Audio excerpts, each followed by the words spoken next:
Isaac Newton once said, "If I have seen further, it is by standing on the shoulders of giants."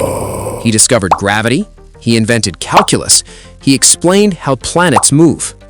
But in 1720, the giant fell. He missed a financial trap right in front of him.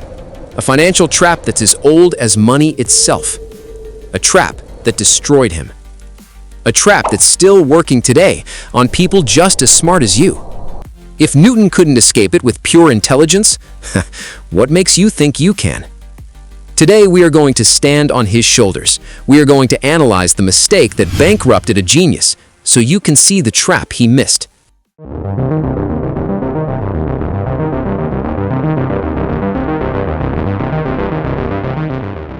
In 1720, England had a massive problem. The War of Spanish Succession had just ended. England had survived the war, but financially, it was broken. The government owed 50 million pounds. That might not sound like much today, but in 1720, it was roughly 100% of Britain's entire GDP.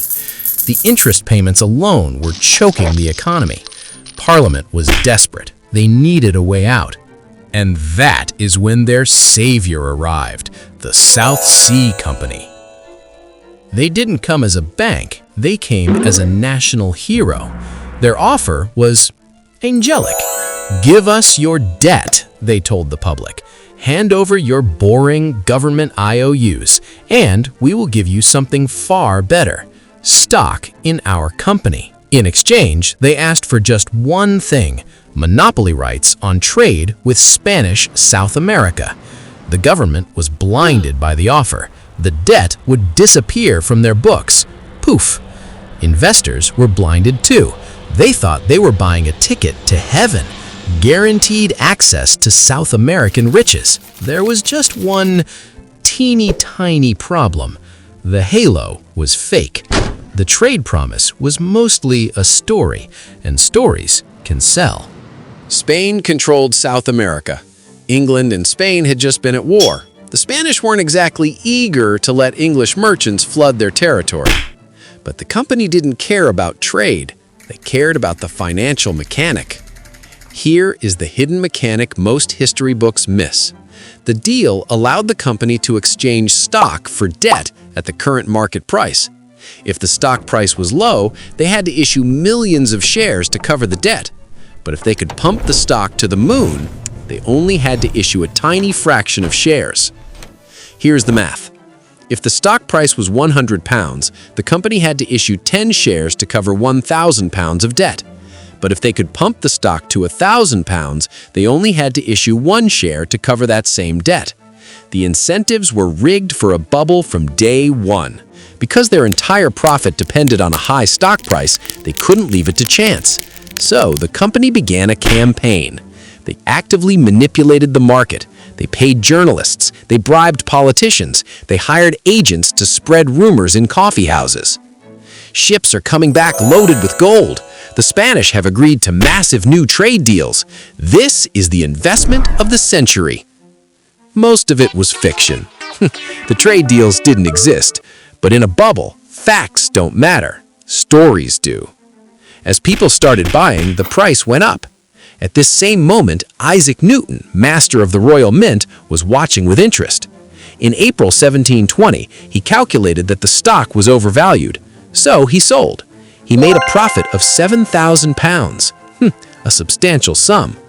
He walked away a winner. He thought he had escaped the madness. The market wasn't done with him yet. So, here's the truly clever and dangerous part. The South Sea Company started lending people money to buy their stock. Think about the psychology. You don't have £1,000? No problem. We'll lend you £900, just put down £100 today.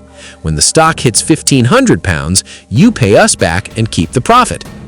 This is called buying on margin, and it supercharged the bubble.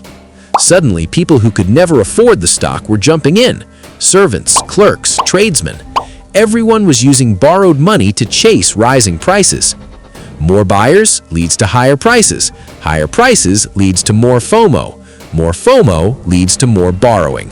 The feedback loop was unstoppable. Imagine a snowball that gets pushed by more people while you think it's simply growing. That's leverage, gasoline on a fire. The South Sea Company was making so much money that copycats popped up everywhere. Listen to these real examples.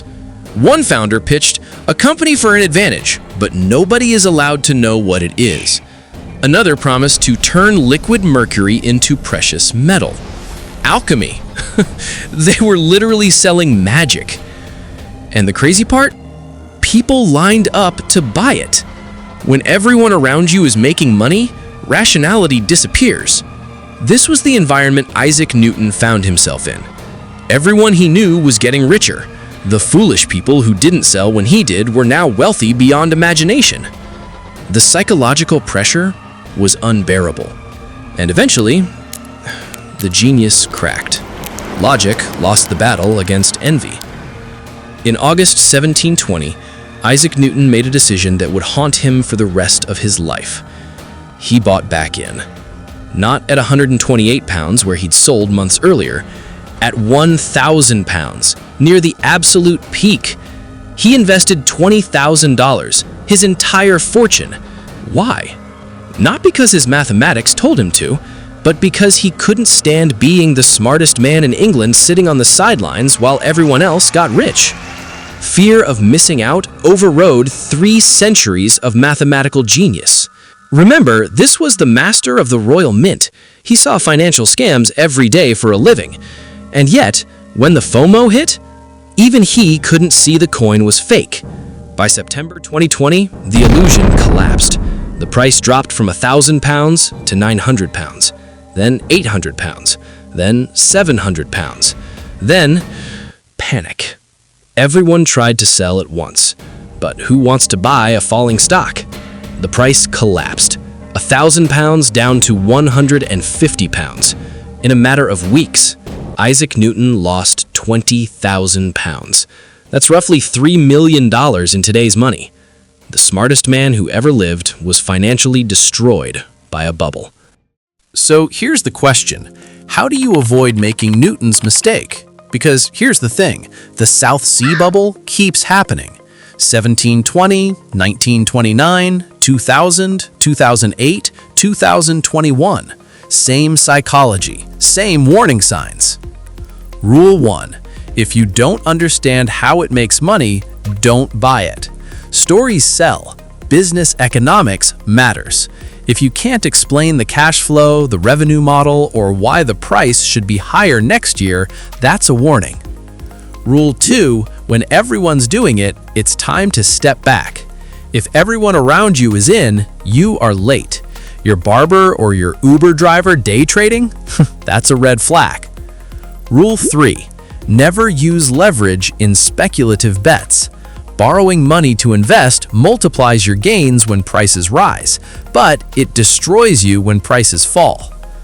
Bonus rule: diversify and have a plan. Have a system, because systems beat emotions. Isaac Newton learned these lessons the hard way. You don't have to.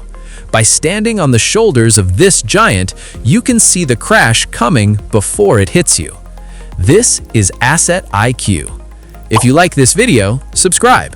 See you in the next video.